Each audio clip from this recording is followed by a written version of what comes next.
earth, which holds our mortal frame aloft in brief diversion before interring us to it, speaks, in this place at least, of shadows. Not etched across the ground when bowed to light or in shifting forms as night hunts day, but the shadows of time and space laid one upon another, and where an age can stand cheek to cheek with an age.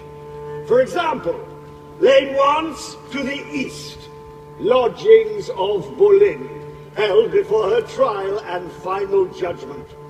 A queen unqueened as the scaffold clanged. South, a great hall for lords deemed fit to judge. West, rooms fit for a king. To this our north, the same great walls that once a dungeon held.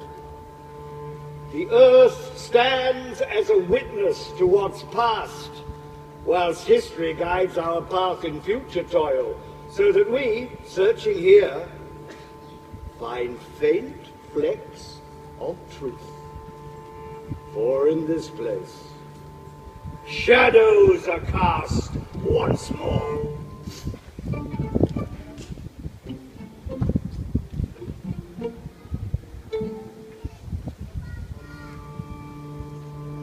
Well then, Kingston, am I for your dungeon? No, Majesty, you are to the lodgings, that which kept you for your coronation. It is too good for me.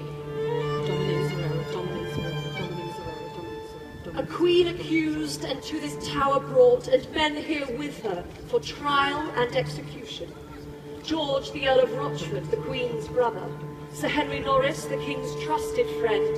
Sir Francis Weston, and one bereft of noble blood, the musician Mark Smeaton.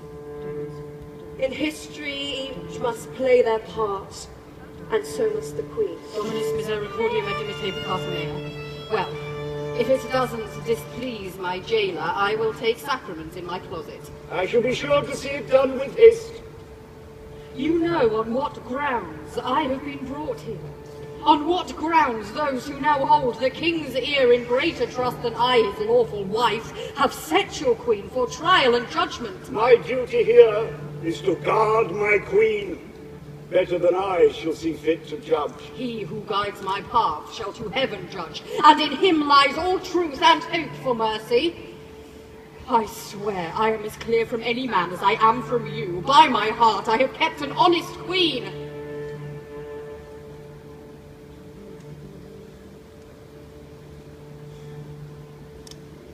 When did you last see the king? At the tilt yard yesterday. What then of my dear brother? Why, I saw him yesterday at dinner. And Norris? Is he here at the tower? Shall I die without justice? Majesty, the poorest of the king's subjects shall receive justice. To the Queen who learned at Henry's side of English justice and its depth of truth, of divine judgment and original sin, the poorest, as the last Queen could confirm, may find little justice in England's courts.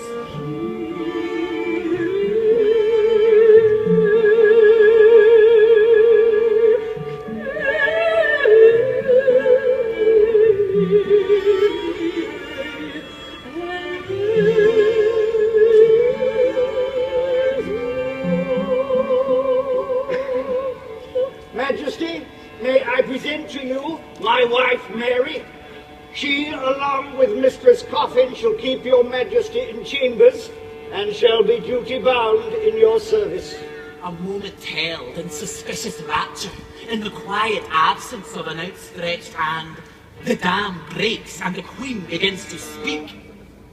I was so cruelly handled at Greenwich by the king's men that my lord of Norfolk did shake his head, looked at the errant tut. To be a queen handled in such manner. The king is surely doing this to test me, and how this test does now my patience strain. Take calm, your Majesty. All will be well. Take calm. In anger should my voice now crow and bring down the walls of this my prison. Oh, I would to God I had my bishops, for they would speak to the king in my name.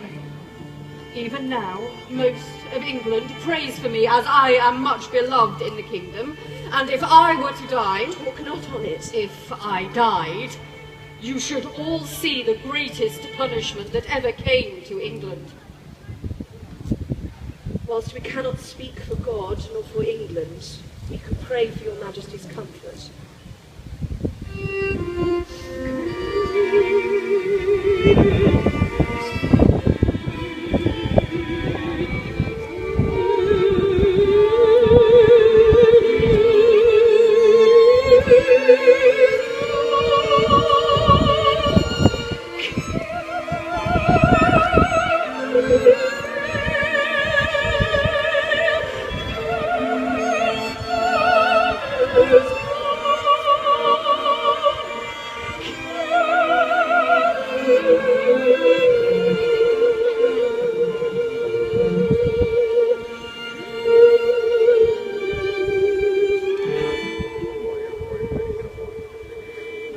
Shall I be in heaven? Talk not on it. Though I'm born, as we all are, into sin, I have done many good deeds in my days. Surely that holds some case for my salvation. Will I to heaven? May the Lord forgive your sins, Majesty. Which of my sins exactly do you speak? Which mortal sin have you found here, lady? I see now much unkindness in the king, keeping those about me I never loved.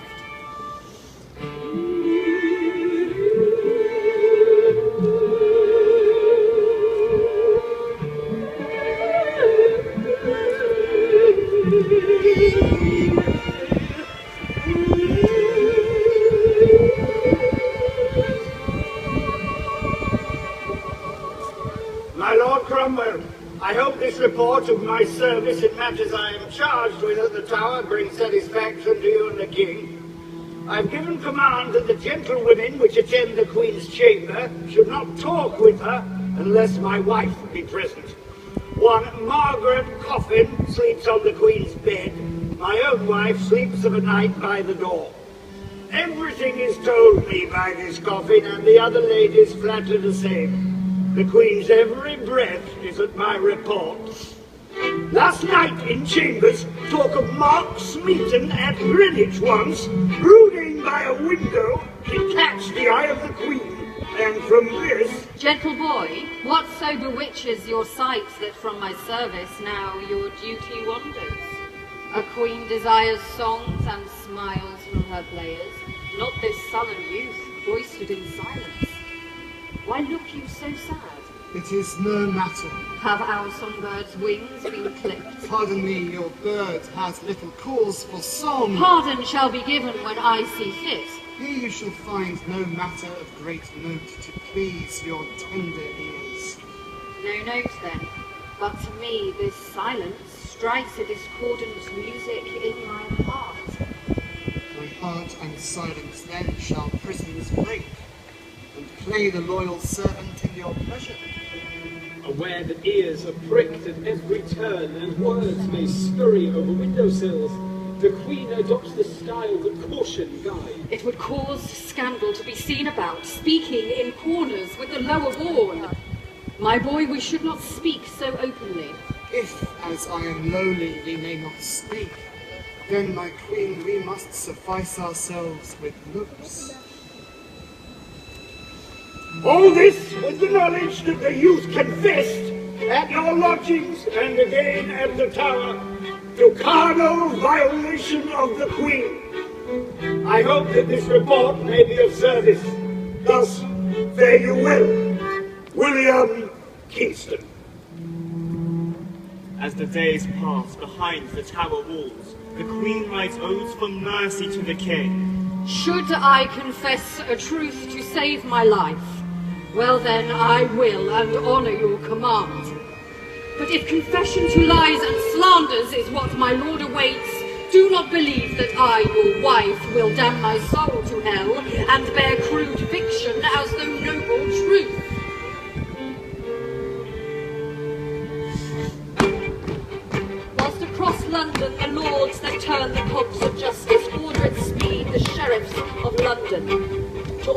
grand jury at Westminster. The evidence before you, royal lords, having in her great malice against the king, the queen, in Greenwich, Eltham, Hampton Court, following such frail carnal appetites, with many servants of our noble king, that the queen procured her own brother to violate her. If I be tried in court for these slanders, let that same court be duteous and fair.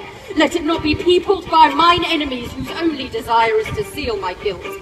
If these my wishes are observed, why then the world at last shall know my innocence. Her tongue in his mouth, his tongue in her mouth, conversations, touchings, jewels and kisses, against the commands of the Almighty God.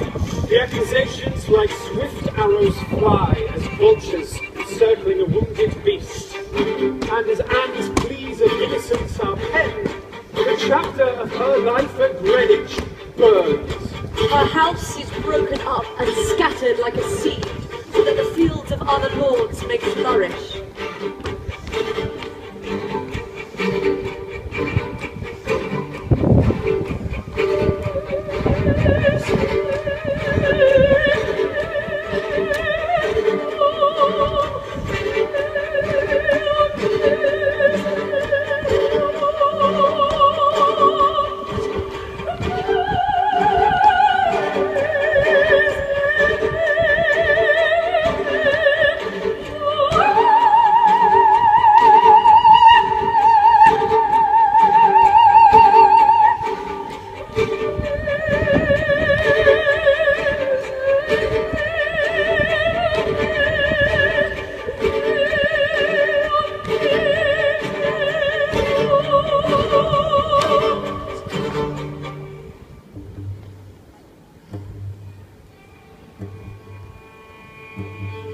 But if you have already sealed my fate, I do hope God will pardon your great sin, for judgment day then looms for both of us. I'll trouble you no more, but in my prayers consign you to the grace of God's good will, whilst I am in my doleful prison still. As Anne is swiftly stripped of regal garb, her cloth is tailored, altered all anew, and soon will fit the blushing form of Jane. The flames of infamy have found a wind, and scorched the crowned falcon feathers white, falling as black as dust, and from this ash, the phoenix of Wolf Hall begins to rise.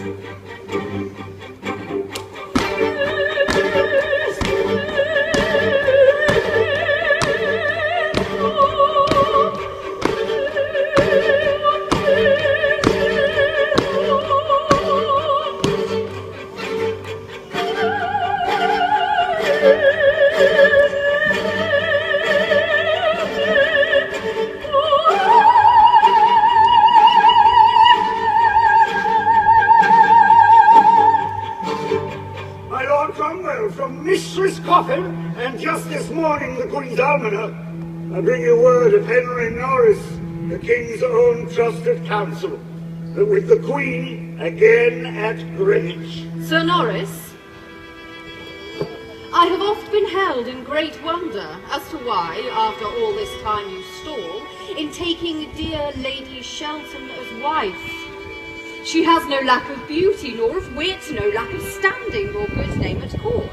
What other, then, can keep you from her love? I thought, as I'm young and time aplenty, the path to marriage bed I may yet wander, feeling all the beauty the court contains, before church bells lead me to a wedded wife. Oh, speak your heart with bolder truths, Norris. I see in you, as plain as is the day, one who would look to have me, not Shelton. If any harm should happen to the king, you soon would look to wear a dead man's shoes. You may have met a stranger in these grounds, and in this chance mistook his form for mine. For if I too had poured much thought in this, I then would wish my foolish head struck off. I see how you mean to mock me in this, to sniff, to scoff, to hurl glances so boldly, to abuse England's queen and show no shame. I too would wish your head were smitten off, for in anger, like claws, my fingers warp and reach to tear these glances from my sight. At this, the queen flew into a mighty rage, to which Sir Norris was bold enough to match, both brawling wicked words that shocked her house. The queen, in cooler mind, aware her fire had set some stir about, for fear their brawl her royal name had stained, went to Norris, asking him to speak towards her cause, by avowing that the queen was a good woman. Thus, fare ye well, William Kingston.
Coming towards a great honour. She showed herself with the true dignity of a queen, with a courtesy for the judges, looking upon them all without fear. In the great hall, 2,000 souls surround her. She sees her father, yet stands unmoved. She sees her uncle, preparing now to judge. No sign of fear, grief, cowardice. To this honest court, makes its charge. The Queen did procure Norris at Westminster. The Queen then allured Norris at Greenwich to violate her. The Queen did procure Smeaton at Westminster, then violated by him at Westminster, then Greenwich. She did procure Weston at Westminster, then by alluring him at Greenwich, he did violate her. Procured her brother, George Boleyn, Lord Rochford, to violate her at Westminster, alluring sodomy with her own brother at Eltham Palace. The Queen did plot for treason with these men at Westminster and Greenwich against the King. These shafts of poison stain the royal name and strain the patience of our sovereign lord. The Queen said all the words as her face said little, yet those who looked were not thought her guilty. The Queen pleads not guilty to the charge, and Sir Hales makes the case for the crown. Quietly she waits and hears her slander mumbled into a sea of outraged laws who touch, sigh and gasp on cue as supposed, while Sir Hales soon whips out fiction from the fact, sodomy, adultery, treason. Then, the Queen, into the depths of her destruction, steps forward and speaks to the charge.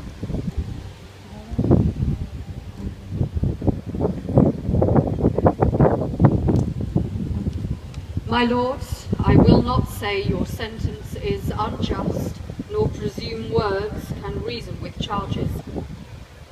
I'm willing to believe you've good reason for what you have done, but they must be other than those which have been produced here at court. I'm clear of all offence laid against me. I have ever been a faithful, true wife. I say this not in hope to save my life, for he who saves me from death has taught me how to die and will strengthen my faith. I know my last words can avail me nothing but to prove my virtue and my honour. As for my brother, and the rest condemned, I would willingly suffer many deaths to deliver them, but to please the king shall them willingly accompany in death, and soon shall lead with them an endless life in peace and joy, where I will pray to God for the king, for England, and for you, lords. And so the judgment rooms. Norfolk, the Queen's uncle, rises from his chair to cast his niece for death or bless with life. Guilty or not guilty? At first, the voice of Suffolk's Earl is heard. He once in childhood had been Henry's friend. Guilty! The Earl of Oxford next did raise his hand. A man who held a jewelled coronet the day the Queen was crowned. Yet nothing here but guilty! Young Henry Percy, once promised to the Queen, now adds his voice in echo of the rest. Guilty! As through Lord Sands and Burns of Westmoreland, Mount Eagle, Cobham, Montague agree. Then, like a wave that bursts on rocky shores, the voicing cries of guilty echo round. And now, as if this nest of fur-clad lords, all folded arms and seated in their pomp, had here become a choir of chattering birds that seem to act and speak as if one voice, they raise their hands and once in unison cries, Guilty! Guilty! Guilty! Guilty! Guilty! Guilty!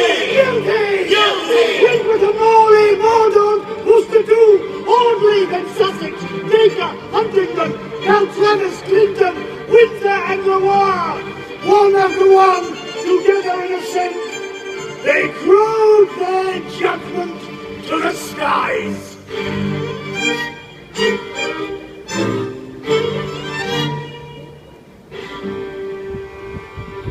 Now Norfolk to his niece, with tears in eyes, delivering now his final judgment.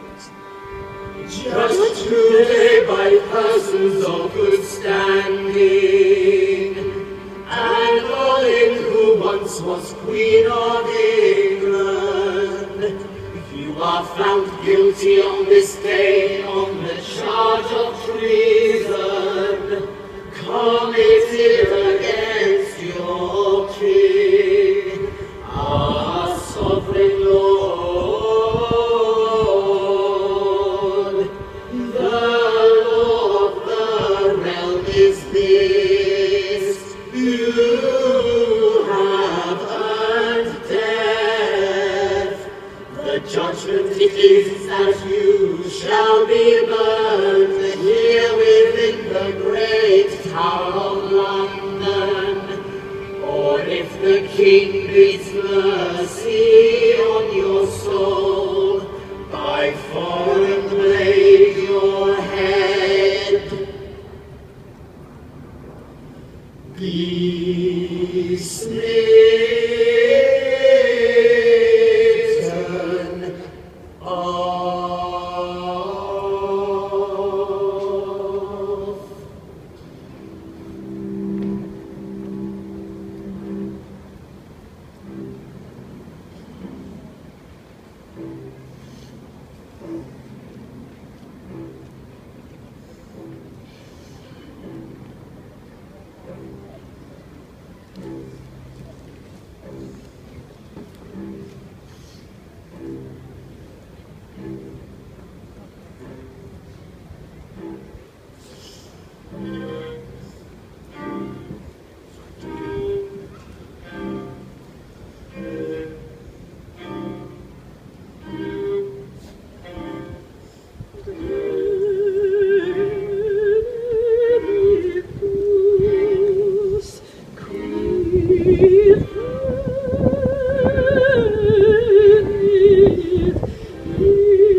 Panem, et tuem orde, tuem amuci armas, Domine, Domini Vinius. Amen.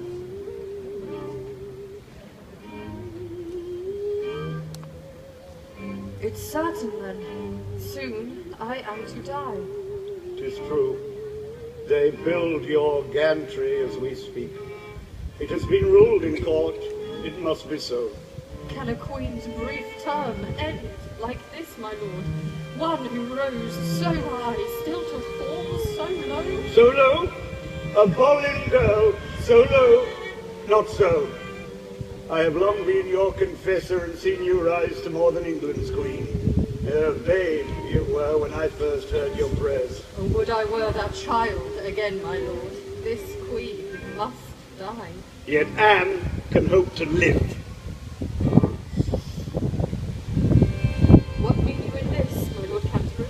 This day I am sent forth to this great keep upon King Henry's charge, to secure your word that you and Henry Percy were betrothed, and more on this, that you did share a bed. Give voice to this, and your life may be saved. I am a queen ordained by God himself. He alone passes judgment. My life is his. Agree here now, your marriage be annulled, and this way you may live to serve your God. Do you wish for me to serve in heaven or earth? Earth, but not on England's shores. Your throne is past, but holy vows may follow. Don the habit of a nun. If you confess, And live to bear a truth that is not mine own. To speak of sins that serve to shame my throne. confess, live, prosper, before it is too late.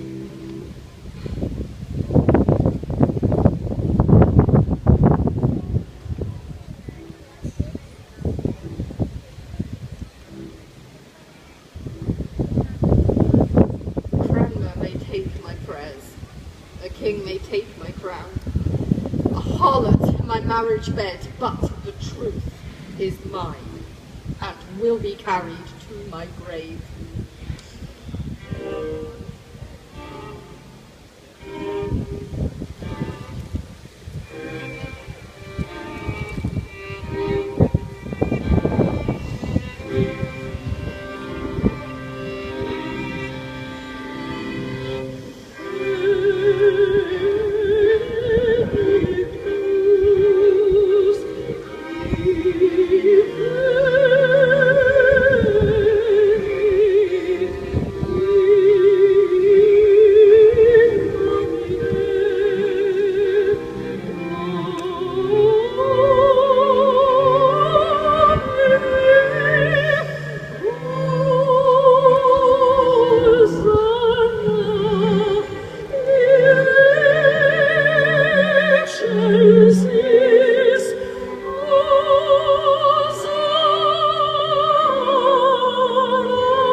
Now hope for Anne and freedom all is lost, withered by the ghosts of Cranmer's hopes. The king in mercy sends abroad to France, and bids a gentleman of skill be sent to England's shores, then further to this keep. So this queen by him with French blade aloft, may by the king's mercy a swift end meet. On the 17th day of Kingston's ward, the men towards their maker make their way.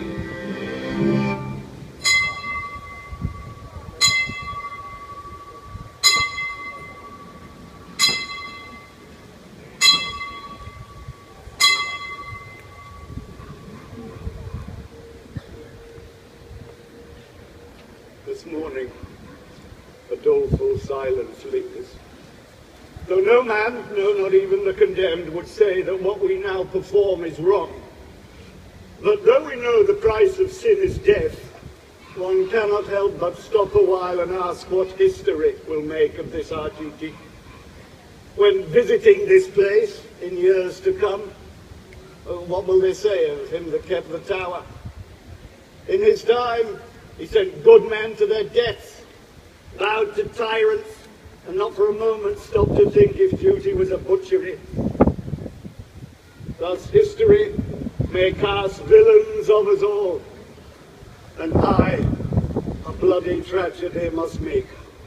The men are led straight out upon the hill.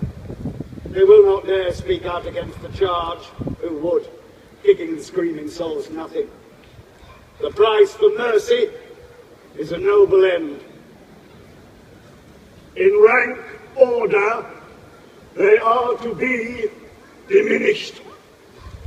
First, George, then Norris, then Weston, and Smith.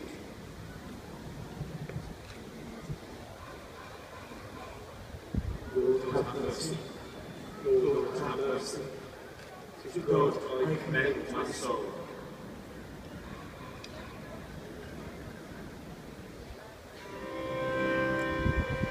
Lord, have mercy.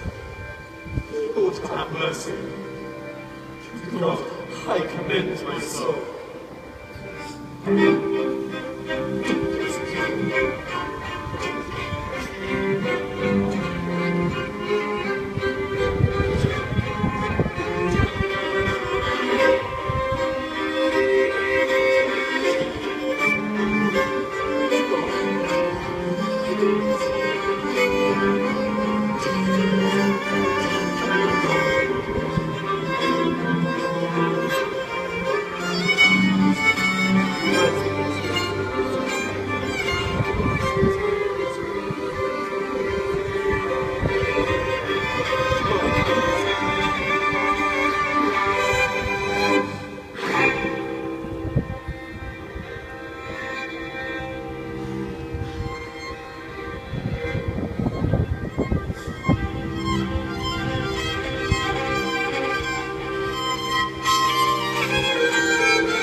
dead in death, we leave but dust behind, our pledge to the earth no more than ashes. But on this day, a deeper mark is left, a shadow trapped in time within this keep, reminding all who tread upon this ground that time is short and life is fleeting, and justice, like truth, a misty course may sail. And so, past the White Tower, through the hushed and silent crowd with downcast eyes, Anne Boleyn, the second wife of Henry VIII of England, makes her final journey.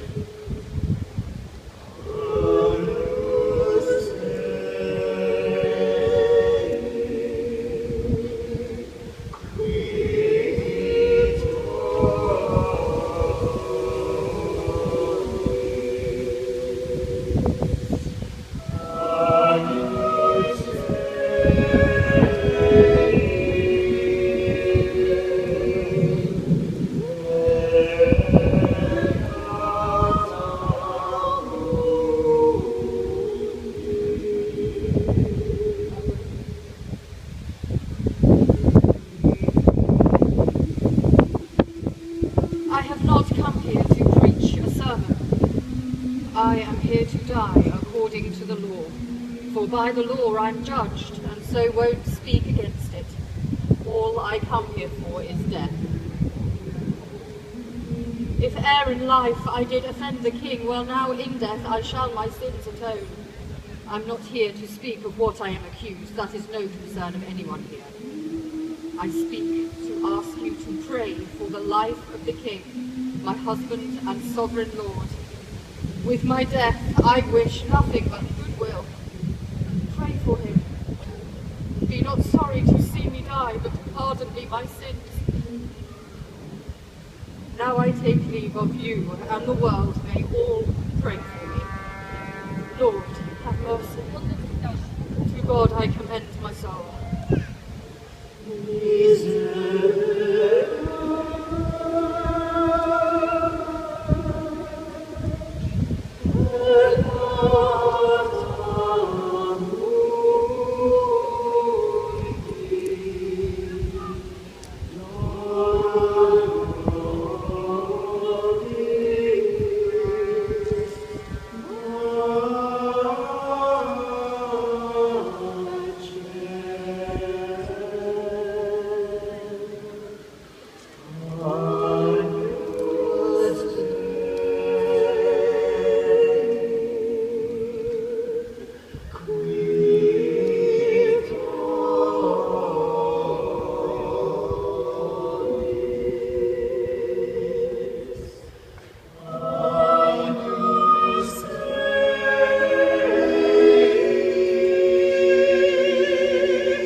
Power!